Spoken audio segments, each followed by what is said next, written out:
And let me pause real quick and give you a profile whereby you can evaluate and assess whether or not the people in your life are genuine friends. Because we're so quick to call everybody a friend. I'm going to give you a 3-point checklist to help you to identify whether or not that person is really a friend. Can I give it to you real quick? Because a true friend, here it is, number one, here's the first point. A true friend, here it is, will enter into your experience. A true friend, a true friend, a true friend. Look at verse 16 again. It says, and Jonathan arose and went unto David in the woods. Jonathan left his, here it is, setting that was inhospitable. His setting, better yet, that was comfortable. And he went to a setting that was inhospitable. Jonathan is chilling in the palace. But he's willing to leave his context of comfort to go stand with his friend who's in the woods. Because a true friend is not a friend, here it is, who stands in a long distance relationship in the sense that while I'm in the woods, they're talking about I'm praying for you. No, baby, I need you to do something more than pray for me. I need you to show up. Because a true friend will enter into the wilderness with you.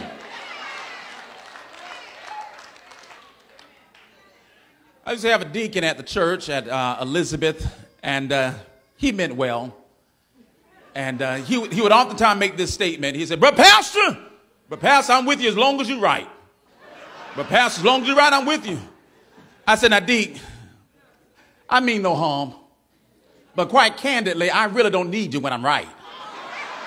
I mean, when I'm right, I'm good all by myself. I wonder, can you stand with me when my stuff get a little shaky? I want to know, can you stand with me? Here it is, when things get a little rocky. I'm not asking you to condone anything that I do, but don't condemn it. Can you show up? Because you got a policy that Jesus does not even have. Even while we were yet sinners, he showed up. Anybody here can testify? He doesn't walk away from us when we are going through our difficulties. True friend will enter into your experience if by chance, you have a friend in your life that when they're going through, they expect you to stop everything you're doing, drop everything you have, and show up. But then when you're going through, you can't find them.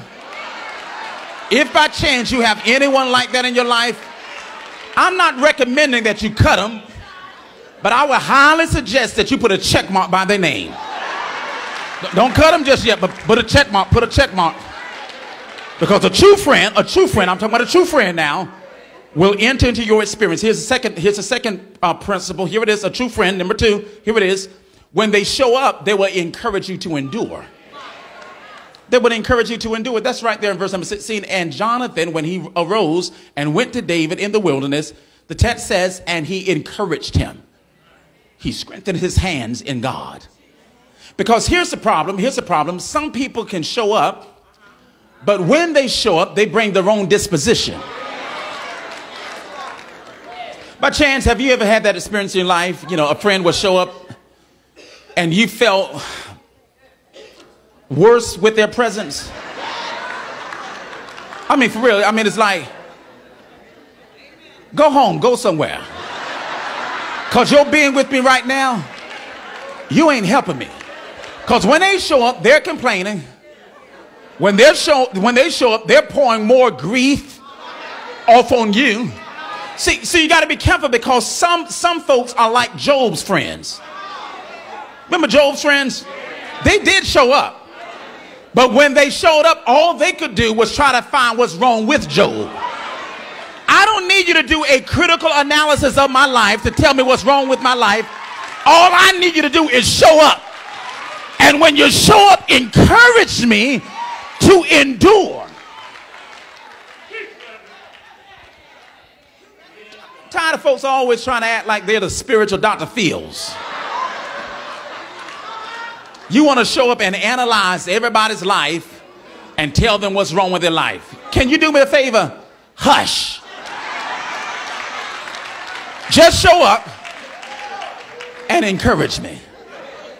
Now, if by chance you have a friend in your life who that when they show up, you get little to no encouragement, I'm not suggesting that you cut them, but I do highly recommend that you put a check mark by their name, because that friend is a little suspect. Can I give you the last one? Can I give you the last one? Here it is, here it is, here it is, here it is. What's the third and final point and principle of a true friend? Look at what the text says. Here's the shouting part. Here's the crescendo in the symphony of scriptures here in chapter number 23. It's right there, verse number 17. It says, and he said unto him, that's Jonathan speaking, fear not, for the hand of my crazy daddy shall not find thee. Here's the shouting part. Look at verse 17. And thou shalt be king over Israel. And Jonathan says, I love it. And I shall be next unto thee. He says, as a matter of fact, even my daddy, he knows it. Did you get it? Did you get it? Oh, you missed it. You missed it. Here it is, because you didn't get happy. Jonathan shows up to David and says, I know you're in the wilderness, but you're not going to stay here always. Pull yourself together, David. Fear not. Maintain your spiritual swagger, David. Fear not, because you shall be, hallelujah, the next king of Israel. And Jonathan says, and I'm not tripping. All I want to do is be next to you. Because a true friend, here it is, I'm about to get you right here. A true friend will not only enter into your experience, a true friend will not only encourage you to endure, but there it is, number 3, a true friend is not envious of your elevation. They ain't envious. They're not envious of your elevation. See, really, Jonathan has every right to be tripping, because based upon kingdom protocol and based upon how a kingdom is supposed to operate, by the principle of natural succession, Jonathan was supposed to be the next king. Saul is Jonathan's daddy. But Jonathan says, I know that God has already bypassed me and has already anointed you to be the next king. And Jonathan said, I ain't even tripping about it. A matter of fact, as long as I can get a chair right next to you, and see, Lord, deliver me from folks who cannot handle my elevation.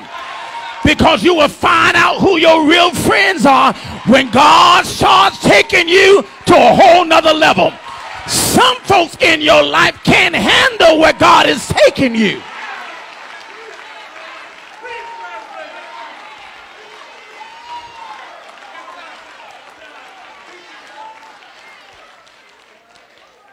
If by chance you got a friend in your life who every time when you get a promotion, when you get a new car, when you get a new handbag, they start tripping, I highly recommend cut them, just cut them, just let them, cut them, just let them go. They can't handle what God is doing in your life. You won't show up. When you show up, I don't feel any better. And then every time God bless me, you tripping. You need to go somewhere. Let me help you with that. Because people will call you cocky and arrogant. People will call you cocky and arrogant. I'm not cocky. I'm not arrogant. I just believe that everybody does not deserve to have a front row seat in my life.